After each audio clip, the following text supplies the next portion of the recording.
Assalamualaikum warahmatullahi wabarakatuh. Perkenalkan saya Eveni Kusumaningrum dari Prodi S1 Keperawatan semester 4. Pada kesempatan kali ini saya akan menjelaskan apa itu cross culture understanding. Nah, mengapa sih mahasiswa keperawatan harus bisa memahami apa itu cross culture understanding? Pada dasarnya, cross culture understanding adalah membahas mengenai budaya. Jadi mengapa kita harus mempelajari budaya? Karena pada dasarnya agar kita bisa memahami berbagai budaya yang ada di berbagai belahan dunia. Karena di dunia ini banyak sekali perbedaan budaya.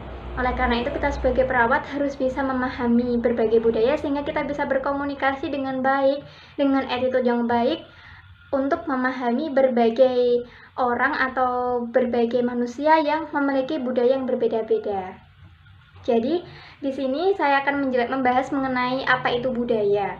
Budaya itu merupakan suatu kumpulan atau suatu keadaan pada suatu ruang tertentu atau suatu wilayah tertentu yang membahas mengenai etnik, mengenai budaya, ras, mengenai tradisi, bagaimana perilaku seseorang, bagaimana sudut pandang seseorang, dan lain sebagainya. Nah, budaya ini ada berbagai macam sekali. Ada berbagai macam budaya yang ada baik di Indonesia maupun di luar negeri, contohnya adalah di Amerika. Lalu apa sih perbedaan budaya di Indonesia dengan di Amerika? Nah, di sini ada berbagai macam perbedaan budaya yang ada. Misalnya dalam segi fashion, jika seorang menganggap, terutama orang yang berada di Indonesia menganggap bahwa rok mini itu merupakan suatu hal yang tidak wajar, artinya melanggar kesopanan. Tetapi beda halnya dengan yang di Amerika, maka rok mini merupakan suatu pakaian yang wajar yang biasa digunakan sehari-hari. Lalu ada free sex atau freedom. Nah, ketika seseorang mengalami atau melakukan free sex di Amerika atau orang-orang Amerika melakukan free sex, maka itu merupakan suatu hal yang wajar karena itu merupakan hak-hak mereka. Tapi beda halnya dengan di Indonesia. Orang harus melakukan hubungan suami istri atau boleh melakukan hubungan suami istri ketika sudah memiliki ikatan pernikahan yang sah. Nah, itulah perbedaan-perbedaan dari budaya Amerika dan budaya Indonesia.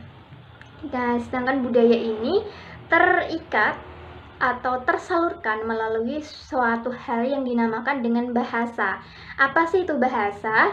Bahasa adalah suatu alat komunikasi yang mengkomunikasikan suatu pikiran, suatu gagasan, suatu ide, emosi dari seseorang ke orang yang lainnya. Jadi bahasa ini merupakan suatu cerminan dari budaya. Nah, bahasa ini ada berbagai macam. Ada bahasa yang formal, non-formal, maupun bahasa semi-formal yang bisa disebut dengan verbal pattern. Nah, verbal pattern itu merupakan suatu kalimat atau suatu ucapan yang biasa diucapkan seorang sehari-hari. Seperti yang saya katakan tadi, terbagi atas 3 hal, ada yang verbal, ada yang formal, non-formal, atau semi-formal, dan non-formal. Lalu yang apa sih itu yang formal? Formal adalah suatu bahasa yang diucapkan pada suatu kondisi formal tentunya. Contohnya pada saat percakapan bisnis, percakapan antara dosen dengan guru, percakapan antara orang yang lebih tinggi jabatannya dengan karyawannya, dan lain sebagainya. Contohnya misalnya, will you be joining us? Nah, itu adalah apakah Anda akan bergabung dengan kami? Itu merupakan suatu contoh kalimat formal karena biasanya diucapkan untuk keperluan yang formal sehingga memerlukan persetujuan orang yang diajak tersebut. Lalu ada yang kedua, bahasa semi formal adalah bahasa yang digunakan untuk percakapan sehari-hari dengan teman atau rekan sejawat. Pada saat sedang berbicara itu bahasanya lebih santai, bahkan bisa disebut atau dimodifikasi dengan menjadi bahasa slang.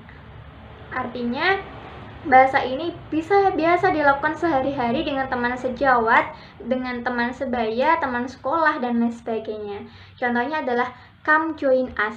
Jika tadi will you be joining us, jadi come on join kayak gitu. Nah, contoh dari come on join itu merupakan contoh kalimat semi formal karena gayanya lebih santai, lebih bersifat memerintah dan biasanya tidak memerlukan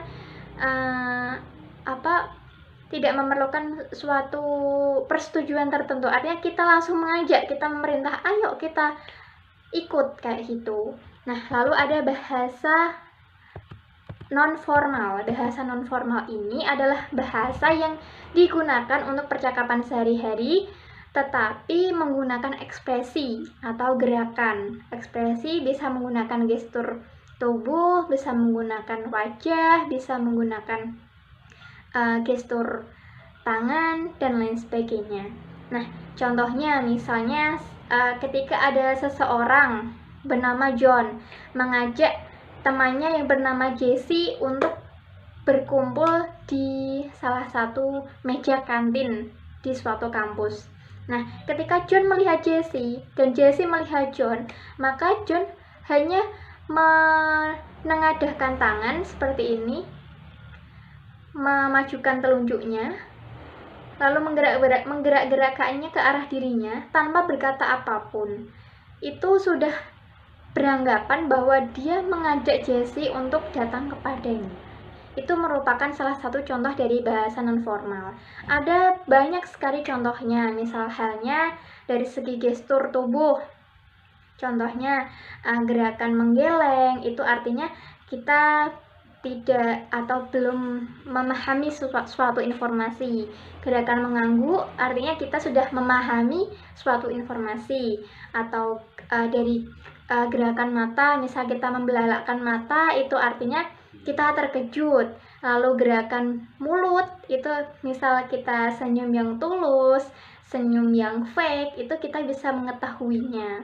Lalu dari tangannya, misalnya ketika seseorang melambai-lambai, itu artinya dia sedang mengajak berbicara seseorang atau menyapa seseorang. Nah, seperti itu. Lalu jika dari posisi tubuhnya juga bisa dilihat, ketika posisi tubuh tegak, maka seseorang itu dianggap sedang serius. Tetapi beda halnya dengan seseorang jika duduk santai, maka dia dianggap sedang meredakan emosi. Nah, jadi diharapkan kita bisa memahami gerakan-gerakan atau bahasa-bahasa baik itu verbal maupun non-verbal sehingga kita bisa memahami seseorang. Lalu ada yang kedua, ada rule and style. Adalah suatu gaya bahasa. Nah, di sini dari orang Amerika itu memiliki gaya dan bahasa yang berbeda dari orang Indonesia tentunya. Misalnya, ketika orang Amerika bertemu dengan seseorang yang baru dikenalnya, maka dia biasa memanggil dengan sebutan Mr. or Miss. Contohnya, excuse me Mr. Good morning Mr. kayak gitu. Sedangkan ketika berjumpa dengan orang yang memang sudah dikenalnya dekat, sudah dikenal lama, maka dia bisa berucap dengan menyebutkan nama saja, meskipun itu dengan orang tuanya, dengan teman sebayanya, dengan orang yang lebih usianya, artinya dengan orang yang lebih tua, itu dia bisa saja menyebutkan nama, dan itu merupakan hal yang wajar, beda halnya dengan di Indonesia. Nah, misalnya dengan come here John, padahal dia sedang memanggil ayahnya. Itu merupakan suatu perbedaan rule and style di Amerika. Lalu ada making invitation, membuat suatu ajakan. Nah, di sini orang Amerika atau kita sendiri, jika membuat suatu ajakan kepada seseorang, kita harus bisa memahami bagaimana sih kalimat yang efektif dalam mengajak seseorang. Kalaupun kita yang menerima ajakan, kita harus bisa memahami bagaimana sih kalimat yang sesuai untuk menerima maupun menolak ajakan tersebut. Contohnya dari kalimat mengajak adalah, would you like to go to market with me, kayak gitu. Lalu, will you join me team for the make project, kayak gitu. Lalu ada contoh kalimat menerima, of course, yes sure, I can do that, kayak gitu. Lalu untuk contoh kalimat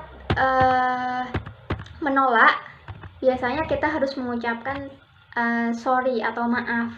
I really want but sorry, thank you so much for the invitation but sorry, I'm really sorry, kayak gitu. Nah, alangkah baiknya jika kita menerima ajakan atau memberikan ajakan, kita harus memberikan kalimat-kalimat yang pas atau sesuai agar tidak menyakiti hati orang itu.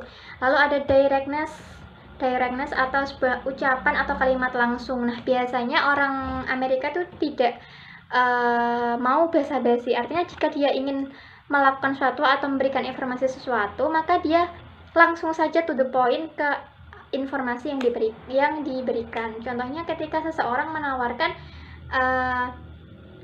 air putih karena di rumahnya itu hanya ada air putih, dia pasti akan menawarkan water please, kayak gitu. Dia tidak akan memberikan option minuman apapun ke tamunya. Jadi seperti itu. Orang Amerika itu lebih to the point pada saat berbicara atau berbahasa. Nah, terima kasih. Itulah penjelasan dari saya. Semoga bermanfaat.